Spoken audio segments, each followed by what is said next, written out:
Hello friends, welcome on your own channel Government Jobs Preparation with Mittal। ਅੱਜ ਆਪਾਂ fundamental rights ਬਾਰੇ ਜਾਣਕਾਰੀ ਹਾਸਿਲ ਕਰਾਂਗੇ। ਪਿਛਲੀ ਵੀਡੀਓ ਵਿੱਚ ਆਪਾਂ ਪ੍ਰਸਤਾਵਨਾ ਨਾਲ ਸੰਬੰਧਿਤ ਮਹੱਤਵਪੂਰਨ ਜਾਣਕਾਰੀ ਹਾਸਿਲ ਕੀਤੀ ਸੀ, ਜਿਹੜੀ ਕਿ ਐਗਜ਼ਾਮ ਪੁਆਇੰਟ ਆਫ ਵਿਊ ਤੋਂ ਬਹੁਤ ਹੀ ਜ਼ਿਆਦਾ ਮਹੱਤਵਪੂਰਨ ਸੀ। ਪੰਜਾਬ ਦੇ ਸਾਰੇ ਹੀ ਪੇਪਰਾਂ ਵਿੱਚ ਪੋਲੀਟੀਕਲ ਨਾਲ ਸੰਬੰਧਿਤ ਕੁਐਸਚਨ ਪੁੱਛੇ ਜਾਂਦੇ ਹਨ। ਉਸ ਦੇ ਨਾਲ ਰਿਲੇਟਡ ਆਪਾਂ ਥਿਊਰੀ ਕਰ ਰਹੇ ਹਾਂ, ਨਾਲ ਹੀ ਆਪਾਂ MCQ ਵੀ ਸ਼ੁਰੂ ਕਰਾਂਗੇ। ਹੁਣ ਫੰਡਾਮੈਂਟਲ ਰਾਈਟਸ, ਜਿਨ੍ਹਾਂ ਨੂੰ ਕਿ ਪੰਜਾਬੀ ਵਿੱਚ ਮੌਲਿਕ ਅਧਿਕਾਰ ਕਿਹਾ ਜਾਂਦਾ ਹੈ, ਅੱਜ ਆਪਾਂ ਉਹਨਾਂ ਬਾਰੇ ਦੇਖਦੇ ਹਾਂ। ਪਹਿਲਾਂ ਆਪਾਂ ਦੇਖਦੇ ਹਾਂ ਕਿ ਅਧਿਕਾਰ ਕੀ ਹੁੰਦੇ ਹਨ। ਅਧਿਕਾਰ ਉਹ ਹੁੰਦੇ ਹਨ ਜਿਨ੍ਹਾਂ ਦੇ ਬਿਨਾਂ ਕਿਸੇ ਵੀ ਵਿਅਕਤੀ ਦਾ ਵਿਕਾਸ ਨਹੀਂ ਹੋ ਸਕਦਾ। ਹੁਣ ਮੌਲਿਕ ਅਧਿਕਾਰ ਹਨ, ਇਹ ਅਜਿਹੇ ਅਧਿਕਾਰ ਹਨ ਜਿਨ੍ਹਾਂ ਦੇ ਬਿਨਾਂ ਕਿਸੇ ਵੀ ਦੇਸ਼ ਦੇ ਨਾਗਰਿਕ ਦਾ ਜਿਹੜਾ ਵਿਕਾਸ ਹੈ ਉਹ ਨਹੀਂ ਹੋ ਸਕਦਾ। ਹੁਣ ਮੌਲਿਕ ਅਧਿਕਾਰਾਂ ਨੂੰ ਮੌਲਿਕ ਅਧਿਕਾਰ ਕਿਉਂ ਕਿਹਾ ਜਾਂਦਾ ਹੈ? ਪਹਿਲੀ ਗੱਲ, ਮੌਲਿਕ ਅਧਿਕਾਰ ਸਾਰੇ ਨਾਗਰਿਕਾਂ ਦੇ ਲਈ ਸਮਾਨ ਹਨ। ਇਹਨਾਂ ਨੂੰ ਮੌਲਿਕ ਅਧਿਕਾਰ ਇਸ ਲਈ ਵੀ ਕਿਹਾ ਜਾਂਦਾ ਹੈ ਕਿਉਂਕਿ ਇਹ ਸੰਵਿਧਾਨ ਵਿੱਚ ਦਰਜ ਕੀਤੇ ਗਏ ਹਨ। ਜਿੱਥੇ ਆਮ ਸਧਾਰਨ ਅਧਿਕਾਰਾਂ ਨੂੰ ਸਧਾਰਨ ਕਾਨੂੰਨੀ ਪ੍ਰਕਿਰਿਆ ਦੁਆਰਾ ਬਦਲ ਸਕਦੇ ਹਾਂ, ਉੱਥੇ ਮੌਲਿਕ ਅਧਿਕਾਰਾਂ ਨੂੰ ਇੰਨੀ ਆਸਾਨੀ ਨਾਲ ਬਦਲਿਆ ਨਹੀਂ ਜਾ ਸਕਦਾ ਕਿਉਂਕਿ ਇਸ ਦੇ ਪਿੱਛੇ ਕਾਨੂੰਨੀ ਸੰਵਿਧਾਨਿਕ ਗਰੰਟੀ ਹੁੰਦੀ ਹੈ। ਸਭ ਤੋਂ ਪਹਿਲਾਂ ਫਰਾਂਸ ਵਿੱਚ 1799 ਵਿੱਚ ਫੰਡਾਮੈਂਟਲ ਰਾਈਟਸ ਉੱਥੋਂ ਦੇ ਨਾਗਰਿਕਾਂ ਨੂੰ ਦਿੱਤੇ ਗਏ ਸੀ। ਹੁਣ ਆਪਾਂ ਮੌਲਿਕ ਅਧਿਕਾਰਾਂ ਬਾਰੇ ਹੋਰ ਦੇਖਦੇ ਹਾਂ। ਫੰਡਾਮੈਂਟਲ ਰਾਈਟਸ ਆਪਣੇ ਸੰਵਿਧਾਨ ਦੇ ਭਾਗ 3 ਵਿੱਚ ਅੰਕਿਤ ਕੀਤੇ ਗਏ ਹਨ। ਆਪਣੇ ਸੰਵਿਧਾਨ ਵਿਚਲੇ ਫੰਡਾਮੈਂਟਲ ਰਾਈਟਸ USA ਤੋਂ ਬੋਰੋ ਕੀਤੇ ਗਏ ਹਨ। ਜਿਹੜੇ ਆਪਣੇ ਫੰਡਾਮੈਂਟਲ ਰਾਈਟ ਹਨ, ਇਹ ਜਸਟਿਸਿਏਬਲ ਹਨ। ਜਸਟਿਸਿਏਬਲ ਦਾ ਮਤਲਬ ਇਹ ਹੈ ਕਿ ਇਹਨਾਂ ਦੇ ਪਿੱਛੇ ਕਾਨੂੰਨੀ ਸ਼ਕਤੀ ਹੈ। ਜੇਕਰ ਆਪਣੇ ਅਧਿਕਾਰਾਂ ਦੀ ਉਲੰਘਣਾ ਹੁੰਦੀ ਹੈ ਤਾਂ ਆਪਾਂ ਸੁਪਰੀਮ ਕੋਰਟ ਵਿੱਚ ਜਾਂ ਹਾਈ ਕੋਰਟ ਵਿੱਚ ਰਿਟ ਜਿਹੜੀ ਹੈ ਉਹ ਦਾਇਰ ਕਰ ਸਕਦੇ ਹਾਂ। ਹੁਣ ਭਾਰਤੀ ਸੰਵਿਧਾਨ ਦੇ ਜਿਹੜੇ ਤੀਜੇ ਭਾਗ ਵਿੱਚ ਇਹ ਸਾਰੇ ਮੌਲਿਕ ਅਧਿਕਾਰ ਹਨ। ਇਹ ਅਨੁਛੇਦ 14 ਤੋਂ ਲੈ ਕੇ 32 ਤੱਕ ਦੇ ਅਧਿਕਾਰ ਦਿੱਤੇ ਗਏ ਹਨ।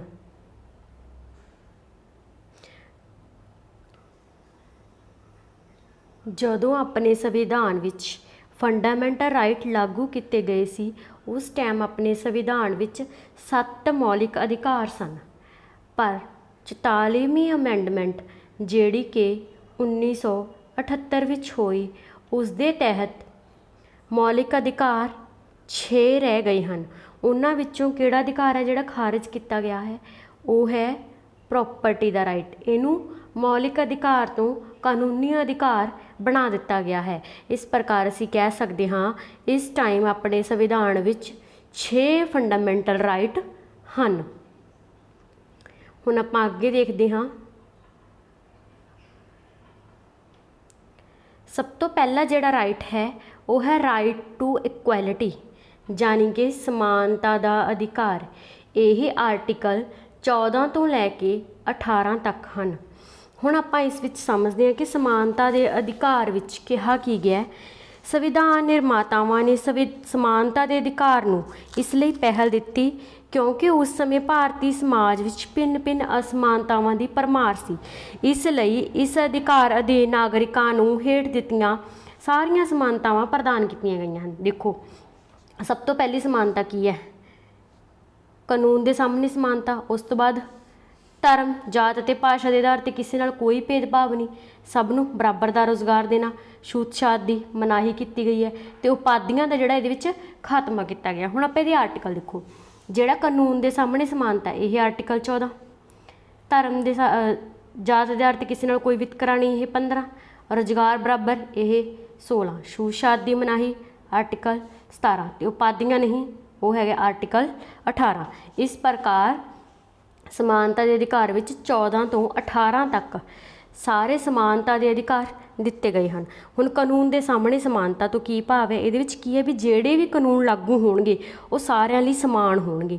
ਦੂਸਰਾ ਹੈ ਧਰਮ, ਜਾਤ ਅਤੇ ਭਾਸ਼ਾ ਦੇ ਆਧਾਰ 'ਤੇ ਕਿਸੇ ਨਾਲ ਕੋਈ ਵਿਤਕਰਾ ਨਹੀਂ ਕੀਤਾ ਜਾਵੇਗਾ। ਅਗਲਾ ਹੈ ਰੁਜ਼ਗਾਰ। ਰੁਜ਼ਗਾਰ ਦਾ ਮਤਲਬ ਕੀ ਹੈ? ਕੋਈ ਵੀ ਇਨਸਾਨ ਕਿਸੇ ਵੀ ਧਰਮ ਨਾਲ, ਕਿਸੇ ਵੀ ਜਾਤ ਨਾਲ, ਲਿੰਗ ਹੈ, ਕੋਈ ਵੀ ਵੰਸ਼ ਹੈ ਕਿਹੜਾ ਮਰਜ਼ੀ, जन्म स्थान कोई भी है, निवास स्थान ਉਹਦਾ ਕੋਈ ਵੀ ਹੈ, ਉਸ ਨਾਲ ਕਿਸੇ ਵੀ ਤਰ੍ਹਾਂ ਦਾ ਕੋਈ ਵਿਤਕਰਾ ਨਹੀਂ ਕੀਤਾ ਜਾਵੇਗਾ। ਉਹਨਾਂ ਨੂੰ ਅਵਸਰ ਦੀ ਬਰਾਬਰ ਸਮਾਨਤਾ ਜਿਹੜੀ ਹੈ ਉਹ ਦਿੱਤੀ ਜਾਵੇਗੀ। ਅਗਲੀ ਹੈ ਛੂਆ-ਛੂਤ ਦੀ ਮਨਾਹੀ। ਛੂਆ-ਛੂਤ ਦੀ ਮਨਾਹੀ ਕੀਤੀ ਗਈ ਹੈ ਸਦੀਆਂ ਤੋਂ ਜਿਹੜੀ ਚੱਲੀ ਆ ਰਹੀ ਛੂਆ-ਛੂਤ ਦੀ ਬਿਮਾਰੀ ਨੂੰ ਸਮਾਪਤ ਕਰ ਦਿੱਤਾ ਗਿਆ ਹੈ। ਇਸ ਨੂੰ ਕਿਸੇ ਵੀ ਰੂਪ ਵਿੱਚ ਅਮਲ ਲਿਆਉਣਾ ਭਾਰਤੀ ਸੰਵਿਧਾਨ ਵੱਲੋਂ ਵਰਜਿਤ ਕੀਤਾ ਗਿਆ ਹੈ। ਹੁਣ ਅਗਲਾ ਕੀ ਹੈ? ਉਪਾਧੀਆਂ ਨਹੀਂ। ਉਪਾਧੀਆਂ ਨਹੀਂ ਇਹਦੇ ਵਿੱਚ ਕੀ ਕਿਹਾ ਗਿਆ ਹੈ? ਸੰਵਿਧਾਨ ਵਿੱਚ ਸੈਨਿਕ ਅਤੇ ਵਿਦਿਅਕ ਉਪਾਧੀਆਂ ਨੂੰ ਛੱਡ ਕੇ ਰਾਜ ਦੁਆਰਾ ਹੋਰ ਕੋਈ ਵੀ ਉਪਾਧੀ ਜਿਹੜੀ ਆ ਉਹ ਨਹੀਂ ਦਿੱਤੀ ਜਾਵੇਗੀ। ਭਾਰਤ ਦਾ ਨਾਗਰਿਕ ਕਿਸੇ ਵਿਦੇਸ਼ੀ ਰਾਜ ਤੋਂ ਉਪਾਧੀ ਜਿਹੜੀ ਆ ਉਹ ਨਹੀਂ ਪ੍ਰਾਪਤ ਕਰੇਗਾ।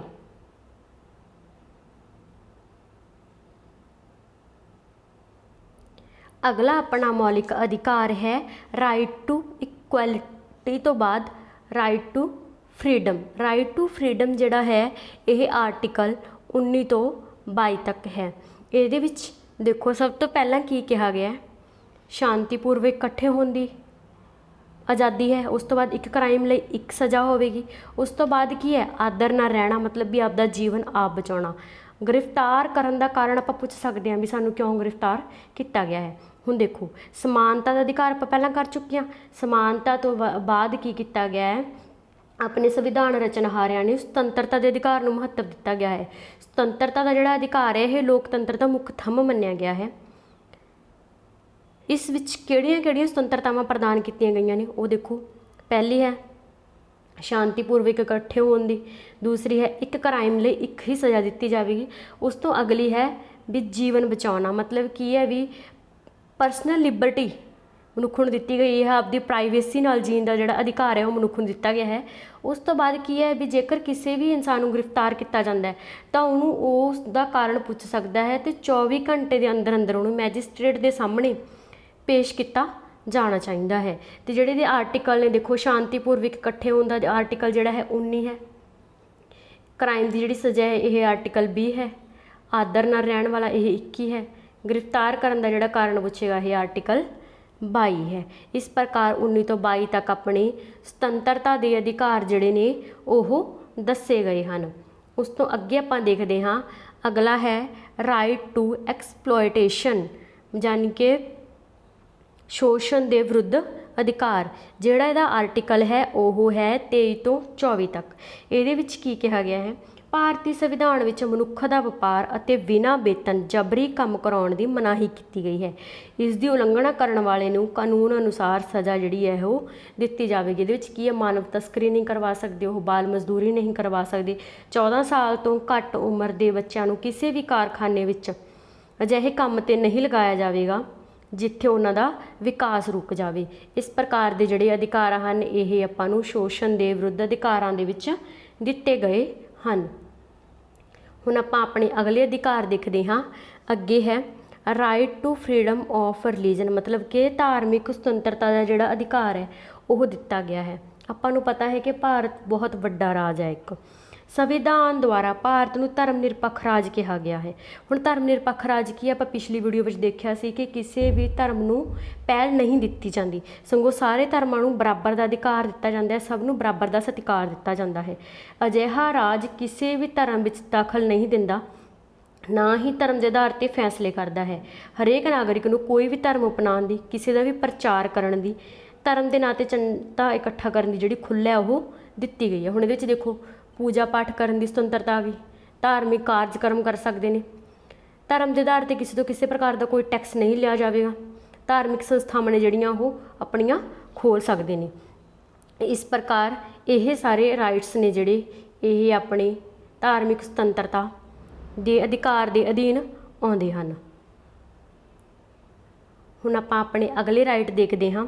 ਅੱਗੇ ਹੈ ਕਲਚਰਲ ਐਂਡ ਐਜੂਕੇਸ਼ਨਲ ਰਾਈਟਸ, ਮਤਲਬ ਕੀ ਹੈ? ਵਿਦਿਅਕ ਅਤੇ ਸੱਭਿਆਚਾਰਕ ਅਧਿਕਾਰ। ਭਾਰਤ ਕੀ ਆ? ਹੁਣ ਦੇਖੋ ਭਾਰਤ ਬਹੁਤ ਧਰਮੀ ਦੇਸ਼ ਹੈ, ਬਹੁਤ ਭਾਸ਼ਾਵਾਂ ਨੇ, ਬਹੁਤ ਸੱਭਿਆਚਾਰ ਵਾਲਾ ਦੇਸ਼ ਹੈ। ਹਰ ਇੱਕ ਦਾ ਭਾਸ਼ਾ, ਬੋਲੀ, ਜਿਹੜੀ ਪਹਿਰਾਵਾ ਹੈ ਉਹ ਕੀ ਹੈ?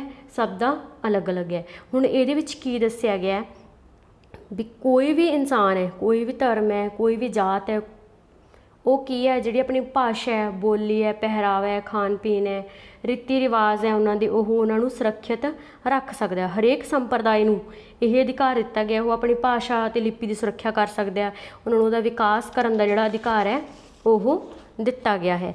ਸਰਕਾਰੀ ਵਿਦਿਅਕ ਤੇ ਸੰਸਥਾਵਾਂ ਜਾਂ ਰਾਜ ਵੱਲੋਂ ਵਿੱਤੀ ਸਹਾਇਤਾ ਪ੍ਰਾਪਤ ਕਰਨ ਵਾਲੀਆਂ ਸੰਸਥਾਵਾਂ ਵਿੱਚ ਕਿਸੇ ਨੂੰ ਧਰਮ, ਭਾਸ਼ਾ ਅਤੇ ਜਾਤੀ ਦੇ ਆਧਾਰ 'ਤੇ ਦਾਖਲਾ ਦੇਣ ਤੋਂ ਇਨਕਾਰ ਜਿਹੜਾ ਹੈ ਉਹ ਨਹੀਂ ਕੀਤਾ ਜਾ ਸਕਦਾ। ਧਰਮ ਦੇ ਆਧਾਰ 'ਤੇ ਘੱਟ ਗਿਣਤੀਆਂ ਨੂੰ ਆਪਣੀ ਇੱਛਾ ਅਨੁਸਾਰ ਵਿਦਿਅਕ ਸੰਸਥਾਵਾਂ ਸਥਾਪਿਤ ਕਰਨ ਦਾ ਜਿਹੜਾ ਅਧਿਕਾਰ ਹੈ ਉਹ ਦਿੱਤਾ ਗਿਆ ਹੈ। ਇਹਦਾ ਆਰਟੀਕਲ 29 ਹੈ ਇਹ, ਤੇ ਇਹਦਾ 30 ਹੈ। ਇਹ ਦੋਨੋਂ ਅਧਿਕਾਰ ਆਪਾਂ ਨੂੰ ਕਲਚਰਲ ਐਂਡ ਐਜੂਕੇਸ਼ਨ ਰਾਈਟਸ ਦੇ ਅੰਡਰ ਦਿੱਤੇ ਗਏ ਹਨ। ਹੁਣ ਆਪਾਂ ਆਪਣੇ ਅਗਲੇ ਅਧਿਕਾਰ ਵੱਲ ਵਧਦੇ ਹਾਂ। ਆਪਣਾ ਅਗਲਾ ਅਧਿਕਾਰ ਹੈ ਰਾਈਟ ਟੂ ਕੌਨਸਟੀਟਿਊਸ਼ਨਲ ਰੈਮੀਡੀਜ਼, ਮਤਲਬ ਕਿ ਇਹ ਸੰਵਿਧਾਨਕ ਉਪਚਾਰਾਂ ਦਾ ਜਿਹੜਾ ਅਧਿਕਾਰ ਹੈ। ਇਹਦਾ ਜਿਹੜਾ ਆਰਟੀਕਲ ਹੈ ਉਹ ਦਿੱਤਾ ਗਿਆ ਹੈ 32। ਹੁਣ ਸੰਵਿਧਾਨਕ ਉਪਚਾਰਾਂ ਦਾ ਅਧਿਕਾਰ ਕੀ ਹੁੰਦਾ? ਸੰਵਿਧਾਨ ਦੁਆਰਾ ਨਾਗਰਿਕਾਂ ਨੂੰ ਅਧਿਕਾਰ ਪ੍ਰਦਾਨ ਕਰਨੇ ਹੀ ਕਾਫੀ ਨਹੀਂ ਨੇ, ਇਹਨਾਂ ਅਧਿਕਾਰਾਂ ਦਾ ਸਤਿਕਾਰ ਕਰਨਾ, ਇਹਨਾਂ ਨੂੰ ਲਾਗੂ ਕਰਵਾਉਣਾ ਹੋਰ ਵੀ ਜ਼ਿਆਦਾ ਮਹੱਤਵਪੂਰਨ ਹੈ। ਜੇਕਰ ਸਮੇਂ ਦੀ ਸਰਕਾਰ ਇਹਨਾਂ ਅਧਿਕਾਰਾਂ ਦੀ ਉਲੰਘਣਾ ਕਰਦੀ ਹੈ ਤਾਂ ਨਾਗਰਿਕ ਕੋਲ ਕੀ ਹੈ, ਉਹਨਾਂ ਦੇ ਵਿਰੁੱਧ ਕਾਨੂੰਨੀ ਉਪਾਅ ਹੋਣੇ ਚਾਹੀਦੇ ਹਨ। ਭਾਰਤੀ ਸੰਵਿਧਾਨ ਅਧੀਨ ਨਾਗਰਿਕਾਂ ਦੇ ਅਧਿਕਾਰਾਂ ਦੇ ਵਿਰੁੱਧ ਕੀਤੇ ਰਾਜ ਦੇ ਕਾਰਜਾਂ ਨੂੰ ਅਦਾਲਤਾਂ ਵਿੱਚ ਚੁਣੌਤੀ ਜਿਹੜੀ ਹੈ ਉਹ ਦਿੱਤੀ ਜਾ ਸਕਦੀ ਹੈ।